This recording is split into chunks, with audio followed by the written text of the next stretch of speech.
Hello, book loving friends. Thank you for joining me for Spill the Tea with Dee Book Chat. And don't forget to subscribe so you don't miss anything. My name is Dee Armstrong. Some of you may already know me. I'm a romance and suspense author.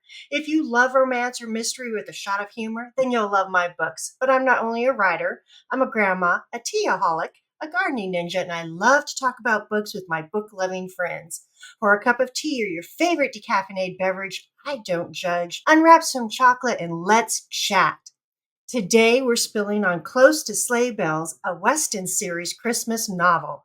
And I'd like to welcome USA Today best-selling author Suzanne Ferrell. Thank you, Suzanne, for joining us. We so appreciate you for coming. Thank you for having me. Now, we have spilled with Suzanne before. We just love her. And Suzanne is doing something special for us today. She's giving away a signed copy of Close to Sleigh Bells for free. Thank you, Suzanne. You're more than welcome. Thank you. Thank you. As always, I have a signed copy of your choice of my books to give away as an added bonus. How do you win? Check out the chat or show notes for a link to enter. One lucky winner will win an autographed copy of Close to Sleigh Bells by Suzanne and your choice of mine. Plus, you can sign up for our newsletters so that we stay in touch and you are in the know about future Spill the Teas, book releases, and book news. All right, the reviews are in for Close to Sleigh Bells. Now I'm doing reader reviews because readers are who we write for. 5-star review. This was the perfect cozy and heartwarming read for the holidays. Definitely has winter vibes. Another 5-star review. Something for everyone. The HEA made your heart sing. Another 5-star review. What a cute story, full of hope and love in a small town. And I'm sprinkling in my stars, Close to Sleigh Bells. If you adore reading small town love stories about hunky men and Christmas, you'll love Close to Sleigh Bells. Mostly, I found Close to Sleigh Bells by Suzanne Ferrell a breath of cool, crisp, clean Christmas air that filled this reader's heart with love. Now, let me make Suzanne blush by sharing with you how fabulous she is. USA Today best-selling author Suzanne Ferrell discovered romance novels in her aunt's hidden stash one summer as a teenager. From that moment on, she knew two things. She loved romance stories, and someday she'd be writing her own. Her love for romance has only grown over the years. It took her a number of years and a secondary career as a nurse to finally start writing her own stories. The author of 20 plus novels. What are you up to now, Suzanne? I think the one I am just now editing is 24. Oh my gosh. Okay. 24 novels and an Amazon bestseller for both her series, the Edgar's Family novels and the Westin series. Suzanne's books have been finalists in the National Reader's Choice Awards for Seized and Vanished, and Suzanne is also a double finalist in Romance Writers of America's 2006 Golden Heart with her manuscripts Kidnapped and Hunted. Suzanne's stories, whether they're her on the edge of your seat romance suspense or the heartwarming small town stories or historical suspense novels, will keep you thinking about her characters long after the happily ever after is achieved. Again, Suzanne, thank you for joining us and being part of Spill the Tea Book Chat. I just love how we just sit down and talk about books, and it's great fun. So I'm glad to be here. Oh, thank you, thank you, thank you. With all of our book loving friends and keeping with the Christmas spirit. As you know, I wore red today, keeping with the Christmas spirit. Tell our book loving friends a Christmas tradition that you and your family enjoy. When my kids were little, we would put up the Christmas tree, and then everybody had to pick a Christmas carol, and them stand up and sing it a cappella, each Oh, one. Okay, and so they've kind of fallen in love with Christmas carols. In fact, I know of at least one child that starts listening to them in July, mostly because doing Christmas covers for authors, but it helps. But yeah, that's one of them. oh yes. You know, I love the Christmas songs. Sometimes I feel we're losing some of those Christmas songs, so it's so important to keep that going with your children. Let's talk about Close to Sleigh Bells. This festive holiday season, Noel Fisher, an Army Reserve linguist, is looking for a chance to reconnect with his daughter, Callie. When Callie gets excited about career day at school, where a horse from a local farm will be present, Noel sees a chance to make his daughter's dreams come true. Now, Montgomery Taylor, also called Monty, is a shy equestrian therapist and horse trainer, runs a business from her farm on the outskirts of Weston. And when Noel offers to work on her farm's outdated electrical system in exchange for free riding lessons for Callie, the two of them form an unlikely bond. But when two innocent people are put in jeopardy, it's up to Noel, Monty, and the people of Weston to save them. With danger, romance, and holly spirit, Close to Sleigh Bells is sure to keep you on the edge of your seat. All right, Suzanne, how did you come up with this story? Well, Weston is a town I made up, and it sits in central northeastern area of Ohio, Mm-hmm. just south or just touching the Amish area there. So it's not an Amish book, but we have a few Amish in some of the other stories. And it's a small town where I get to put whatever characters I want into it. And I wrote a book, my first Christmas or my second Christmas novella that is in this series is called "Close to Close to the Mistletoe," and it features Noel's brother. Uh, oh, now I've lost my brain. Nick, Nick, yeah. and so Noel makes an appearance in this book, in that book, and I've always thought that he needed to have another story.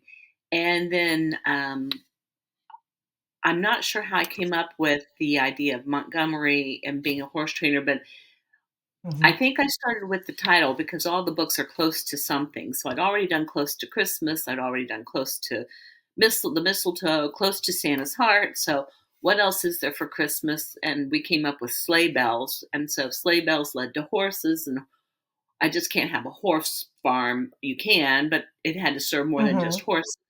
So, Yeah. doing the horse therapy kind of worked into it. It's one of those you start with one idea and then they just kind of snowball.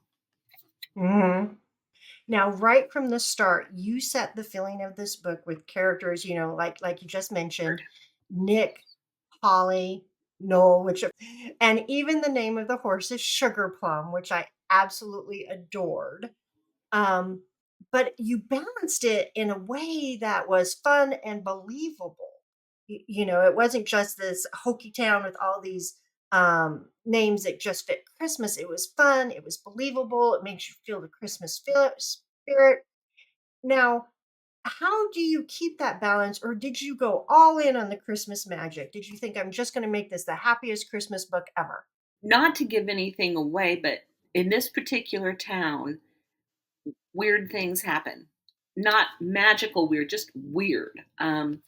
The first or the second book we of Mhm. the town is called Close to the Edge, and we had a very dangerous thing happen that almost destroyed the town. The second book is Close to the Fire. We had an arsonist. It's like you start out kind of slow in this. It's not like boom, there's suspense, but the town kind of is going along, and then something will happen, and they all have to react to it. Um, so Mhm. I think that Mhm. balances it out. I love Christmas, but I don't write sweet, totally sweet books. I mean, there's not a lot of sex in the books, but there's um, other things happening to force the characters to react. Even though it's Mhm. Christmas, that still happens in this town. And Mhm. there's reasons in this book as to how they end up having this suspenseful piece at the end. Um, but I think you have to look at how are your characters' everyday actions going. Holidays come and go, and we all try to get involved in them, do our traditions. The going to church more often, buying presents, that kind of stuff. But you still have to do the everyday kind of things. You still have to live your life. You still have to do your jobs. Um, Mhm. so one of the things I did with this book, I love I love Hallmark movies. But after a while, you start to go, okay, here's the scene where we all bake Mhm. cookies. Here's the scene where we build the gingerbread houses. Here's the scene where we go ice skating. You know, those are all coming. So in this book, my heroine can't do any of those things. Mhm. So I kind of said, "Hello, people. That's supposed to be in these books. Here's what they're supposed to do, and she can't do any of it." So it's kind of my way of saying, "Yeah, we don't really Uh-huh. do all those things at the holiday. If we did, we'd kill ourselves trying to do Yeah. them all." Yeah, I love it. Reality does set in, and I did enjoy how you kept, because at Christmas, we all try to do the holiday Christmas spirit for our children, for our grandchildren, for our spouses. But there is still the real world happening out there. And I liked how you kept it real but still magical. I really loved that. Now, you put a lot of characters into the book, and that happens because it's a series, and readers want to uh, see past characters and a glimpse of future characters.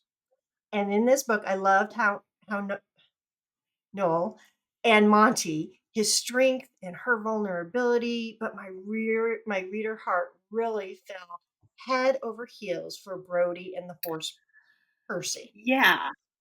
Now, let me ask you, did you already do a book on them, or do you have a book Well, planned for Brody them? walked into this book, so he is a new character to the town, Mhm. and I probably he's going to have there's a story behind him, and so we haven't got there. He has not told me his story. I just know a little bit about him, and as I write other Mhm. books, I'm sure he's going to tell me his story. But yeah, I anticipate him having a book in this series, and that's the fun thing about having this particular series is new characters walk on to the town, and they're very accepting. They're not like, oh, you're a stranger. It's like, okay, we were all strangers when we got Mhm. here, so they tend Mhm.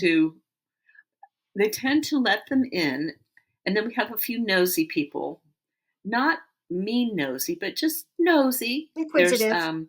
the owner of the Peaches and Cream Mhm. Cafe is named Lorna Jean, and she's tends to get into people's business.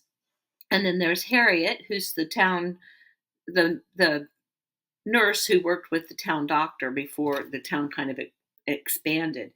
And she is an interesting character, and she gets into people's business quietly. That she knows things about them before they know about them.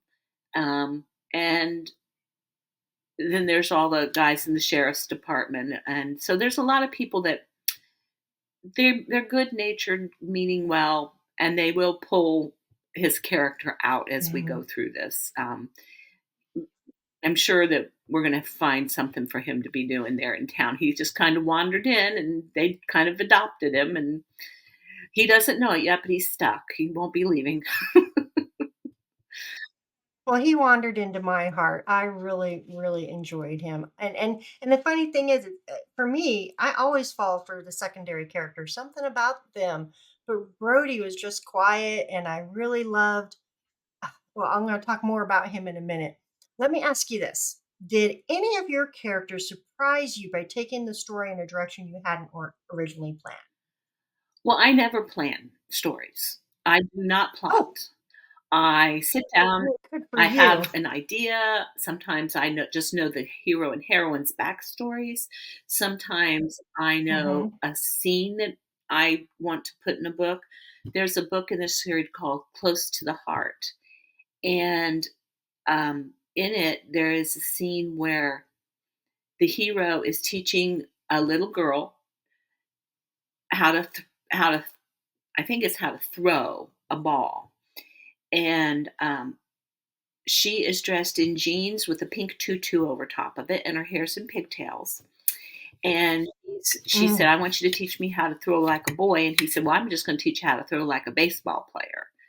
And I mean, I could Oh, see that love it. scene. And that's how the book sort of started in my head, not as the opening scene, but I knew that scene would be somewhere in the book. Now, I don't write scenes ahead of time. Hmm. So I knew when So when I get there, whatever I've written up to that point in affects what that scene will be. But I knew that scene had to be in the book.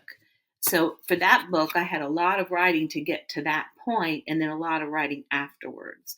So sometimes it's the scene Mhm. that I know is going to be in the book somewhere.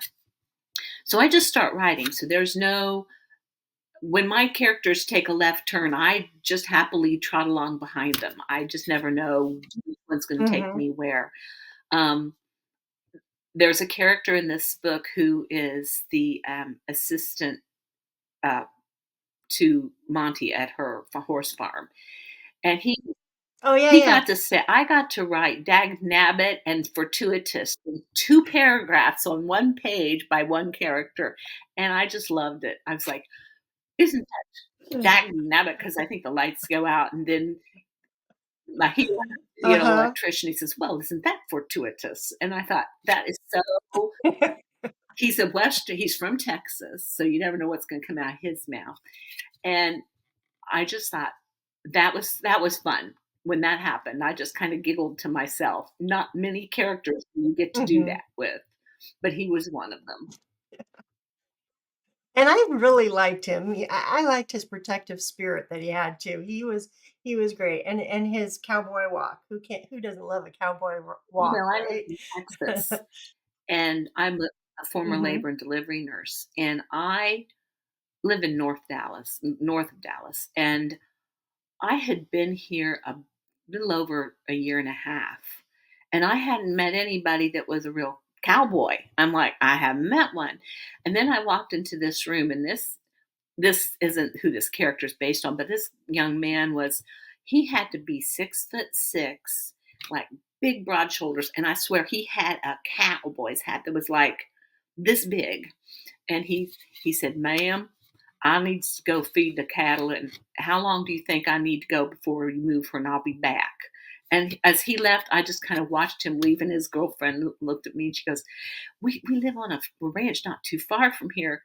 And I said, "No, I'm just amazed. He's the first cowboy I've met in Texas, and I've been here a year and a half." So they're here. They're just not in where I live, and Mhm. so it's kind of funny.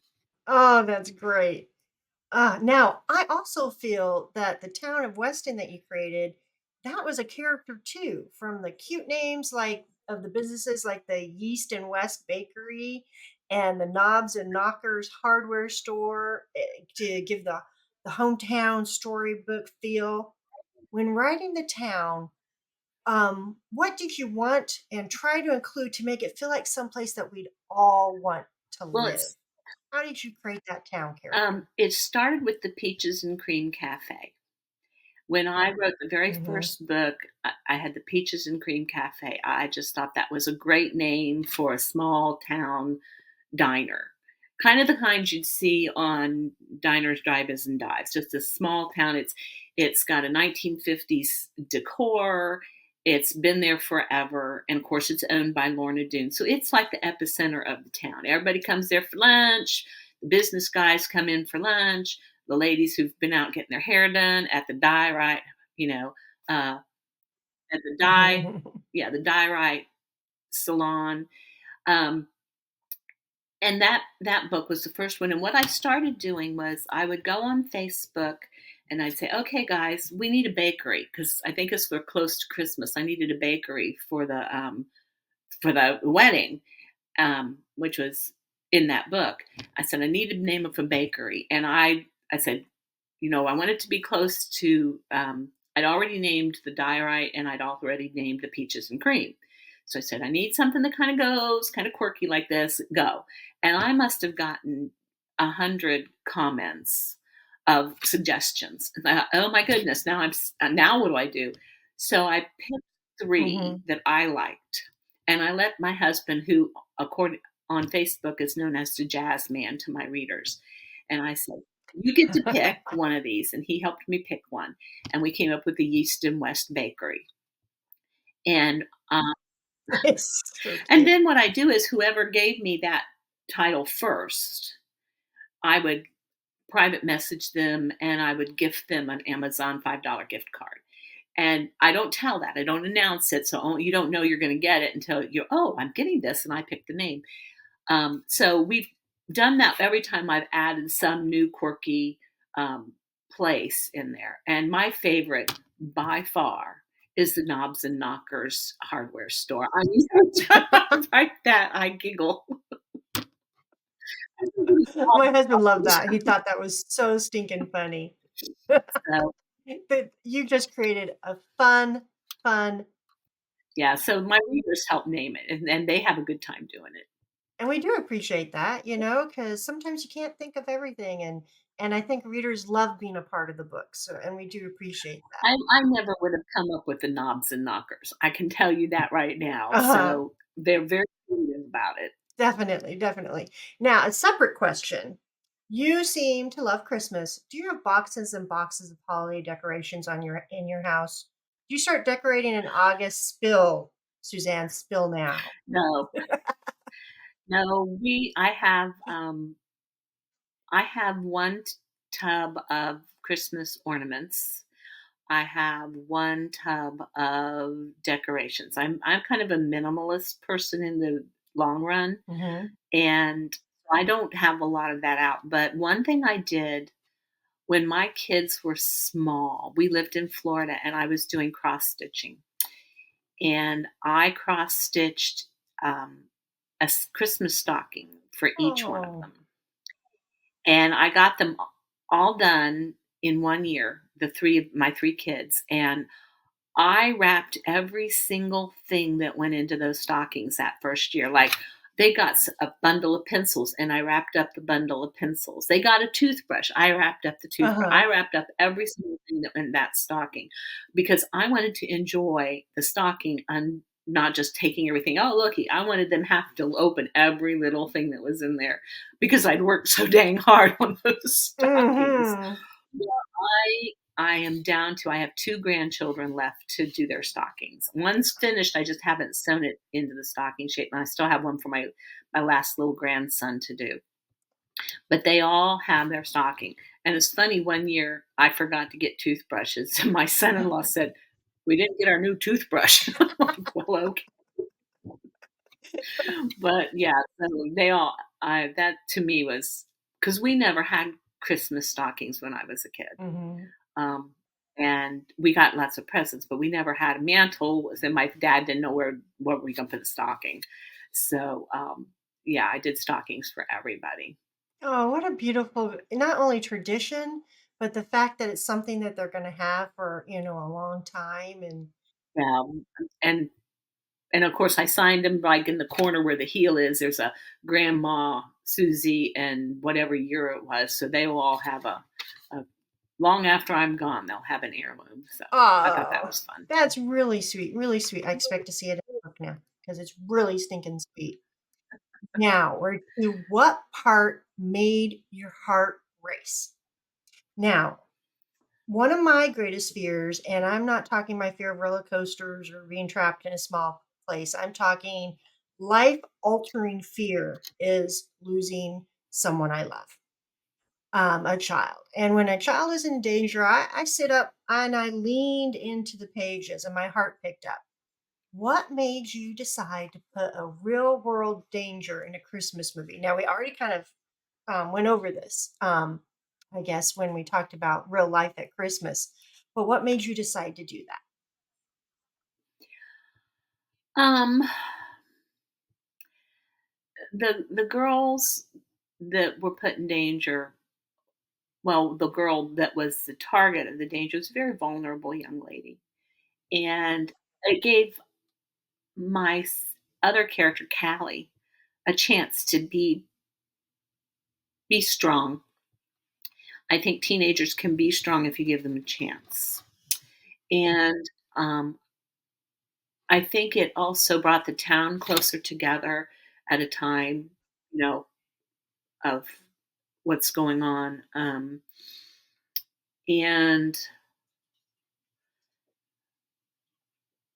I really think that that particular scene, putting her in jeopardy, um,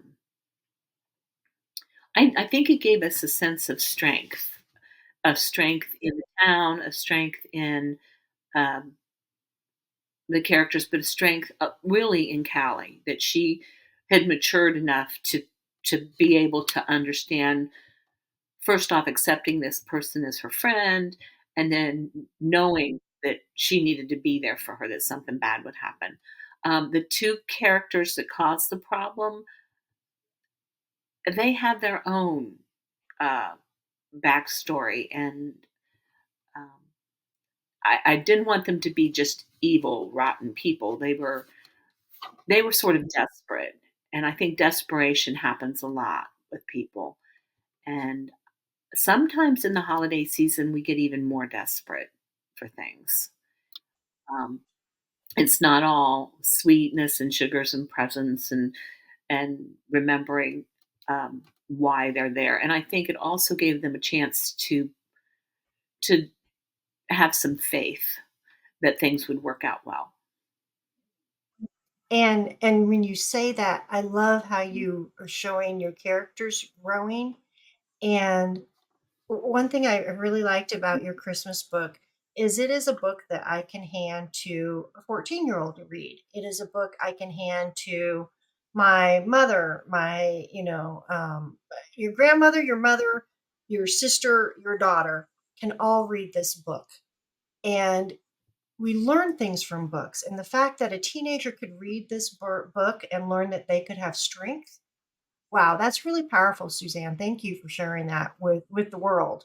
You know, it's very, very Well, powerful. and I think it also gave Brody a chance to find his place Hmm. in this town that was accepting him, Hmm. so he could turn his skills from the army into um, a way to be sort of to give back to the town a little bit. Hmm. Oh, definitely, definitely, and that's why we got to have Brody's story when he talks to you. Shoot me an He will. email. Shoot me an email when he talks to you. Okay. We talked about not, it wasn't even a slow burn, it was a simmer of the sweet romance. And the type of love that you wrote in Close to Sleigh Bells came closer to what I feel real love is than a lot of romance books. And don't get me wrong, I love romance. I write romance, but there's um the the the romance you wrote in this book, you touched on the dependability and strength of the other partner, love as a bond to build a life upon. Um, how do you do that? How do you bring that into a book in a way that is just felt but not thrown in the reader's face? You just do that so well. I think you have to give. I don't write whiny characters. I don't like whiny characters. I don't want to read about that. I don't like whiny people. I mean, Mhm. even as a nurse, it's like, please stop whining. Um, I I think you have to give. Yes, you want strong men. Nothing's worse than a weak, wimpy man. I'm sorry, beta guys are not going to make a big production in my books. Mhm. But you can have a guy who's maybe not I'm Mr. Alpha, but when his woman's in trouble, he can be strong. Mhm. But I think you have to have the woman has to be equally yoked. Like they both have their own strengths and they need to understand what those are and depend on that. And when one of them is injured or hurt, the other one has to step up.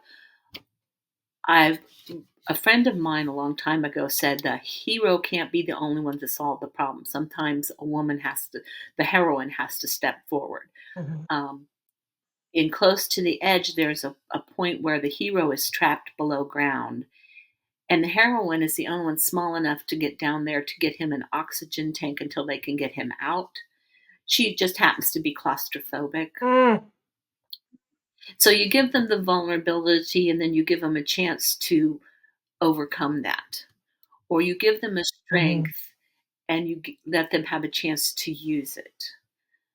Um, but it can't be all of a sudden at the end.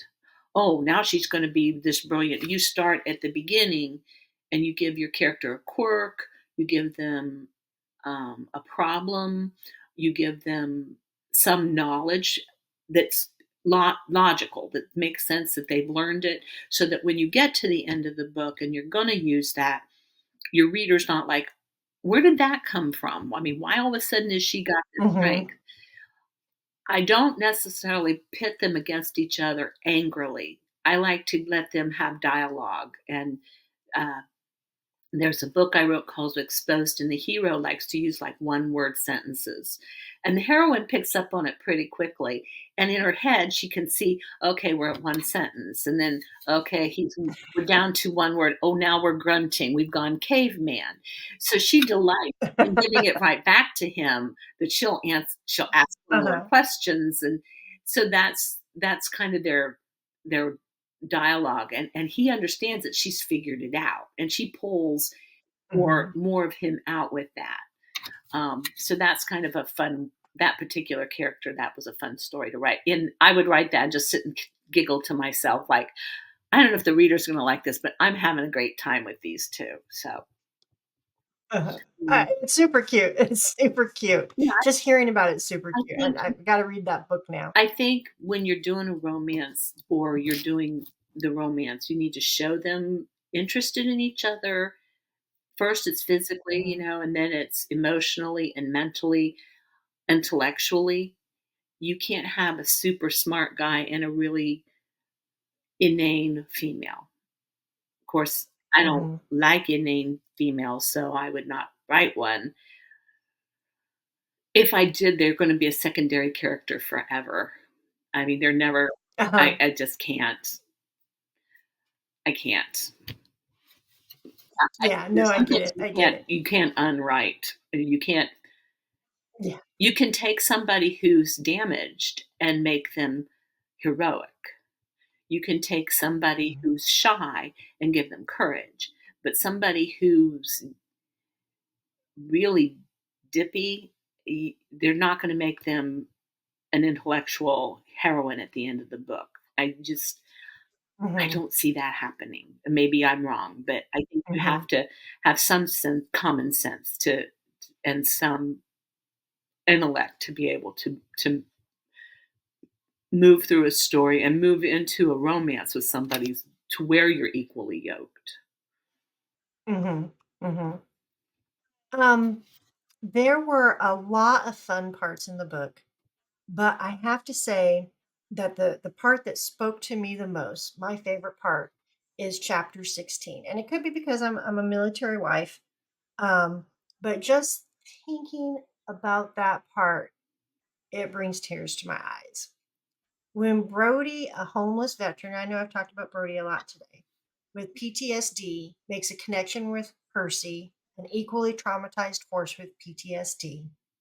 And they're just sitting there, just, like, it's like they're communicating without talking. They recognize each other's pain. And Percy puts his nose under Brody's hand and recognizes him as a fellow wounded soul. It was like watching one of those military soldier returns home after a year away moments. You wrung tears from my heart, girl. Tears from my heart.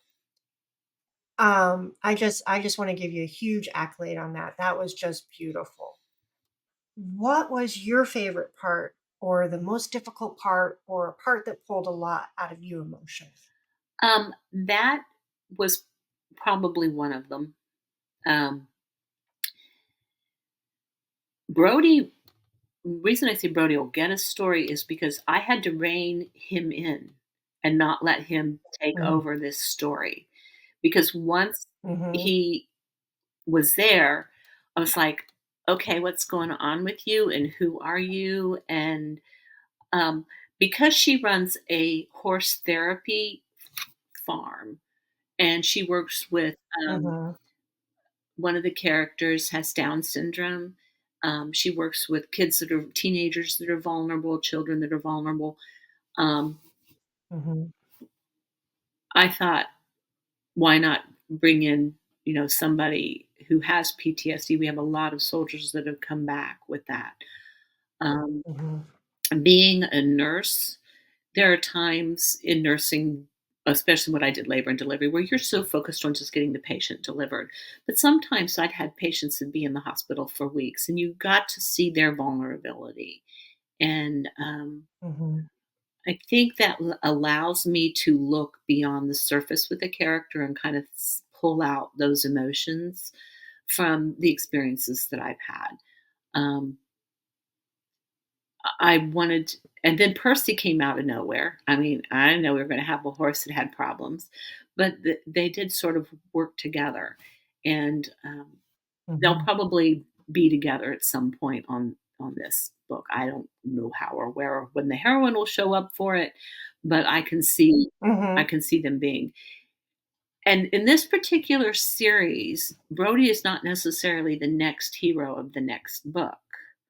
But that doesn't mean he won't Mm. be in the next books. He may be one of those characters that takes a couple of books to slowly pull him out before we see what his romance story is going to be. Um, Mhm. there's a character or writer, J.R. Ward, and J.R. Ward Mhm. writes nothing like me. I love her books. They're uh, vampire fantasy books, the Black Dagger Brotherhood. And she'll bring in characters and she'll slowly let certain characters' stories come forward. And then all of a sudden, they're going to be the hero. But it might be 3 or 4 books. Um, another Mm. writer I like to read is Karen Rose, and she writes really dark romantic suspense. And she sort of does the same thing. She'll have a series of books placed in different towns. She did a series in Cincinnati, and I think it was 5 books. And in that series, you would see a character, and they would be there for this story, and then in the next story, they'd be there for that one, like a group of uh, FBI agents and something. So you just slowly see them pull Mhm. these characters out, and then boom, now it's that story. So Brody may be that character that he may be in another book before we get to his, or he may be in 2 more books before we get to his. I don't know how many books are going to be in this series, but Mhm. but he will definitely be one of those. And I think Oh. I think with him and Percy, he needed a connection with somebody or something Mhm. um, Mhm.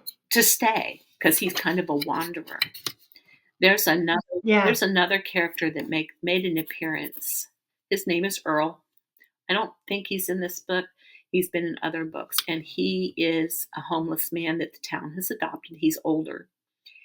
And Earl, he's not the town drunk, but when it gets wintry, they let him sleep in the jail when it's cold nights. They have an old fashioned jail and they have a big regular town jail. But in the old fashioned one off of the sheriff's office, they have these beds, and he has one. He comes in, he has there, and he eats the peaches and cream. And then when the winter, when it's really bad, he sleeps at the Baptist church and keeps the sidewalks clean. That's his job. Mhm. He Mhm. he sort of wanders around the town, and he'll wander in and say things that makes everybody go, oh, wait a minute, what's going on? And he's been the guy that's had the solution to at least 2 crimes in the town, just because he's out wandering around and because nobody's paying attention to Earl, but Earl's paying attention because he's adopted the whole town. But he doesn't know where he's from. He Nobody knows about him. And so Earl is probably going to be a big part of the next book because I really think we need to figure out where Earl's family is. And I liked Earl. I liked him. did he Yeah. make an appearance? He It's been a while since he was in the book. Yeah, he was in the book. He did come in and because it was cold in the Baptist church he was you said that he was going to be staying with them and taking care of the sidewalks. And what I liked about that was, not only, Earl seemed like a cool character, but was that the town took care of its own. And not only its own, but like there were no outsiders in the town, no us and thems in well, the town, and I really liked that. what I did with that was I knew Earl was going to be homeless. He kind of likes being homeless. He likes wandering around doing things. But they were Mhm. concerned they'd find him frozen to death sometime. So they wanted him to come in and have a place to stay, but they wanted to give him some dignity, and that's why the church pays him Mm. to stay there. And they've got a little room downstairs that's his in the winter. And in the summer, he likes to sleep out under the bridge and talk to the other homeless people that are wandering through. And he likes to, sweep up different places. I mean, Earl's an interesting character, but I thought it was great that the town realized he wouldn't accept charity, but he would accept a place if he was doing something. So they were giving him some dignity with that Mhm. too, not just here, we're going to give you charity. Definitely. And I thought that was important for him. Yeah, a hand up. Yeah, definitely. Well, we're at the end now, and we have a book giveaway. Just a reminder that we're giving away not only free books, but those signed by the authors. Again, the link is in the show notes. And I'll announce the winners on Facebook and also on YouTube. And then Suzanne and I will send out the book. Suzanne, I want to thank you for joining us. I want to thank you for leaving sprinkles of Christmas magic in my reader heart. Please check out her book. She'll leave magic in your heart too. Why spill the tea? Before we end, I'd like to share with you why I started Spill the Tea. I want to grow as a writer. And part of that writing journey is reading books written by other people, reading great writing, sometimes extraordinary writing, writing that crawls inside you and becomes a part of you. And I could have written the books by myself and said, that was awesome, but I wanted to share with my book loving friends and have fun with it. And plus, I have met new author girlfriends. So that is like the icing on the cake. If you enjoyed Spill the Tea today, share, like, tell your friends because books are more fun when you share them with someone you love. Our next Spill the Tea is October 16th at 1 p.m. Eastern Standard. That's 10 a.m. Pacific, 11 a.m. Mountain, and noon Central. We are reading and spilling on Cold Fury by New York Times and USA Today bestselling author Toni Anderson. Yes, and I have a signed book to give away.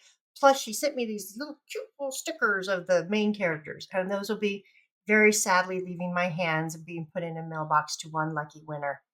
Now, I was supposed to spill on this book in August, but I had a time conflict with my Killer Nashville Writer Conference and our Spill the Tea, and I'm only one little writer, so forgive me. But I can't wait to spill with you on Cold Fury, and you're going to love this book. Again, thanks for joining us, Suzanne. Glad to be here. And and I got some questions for you, girl, after we're done. A huge thank you to all of you for watching and chatting with us about great books. You guys are the best. I'll put the kettle on for next time. Bye for now.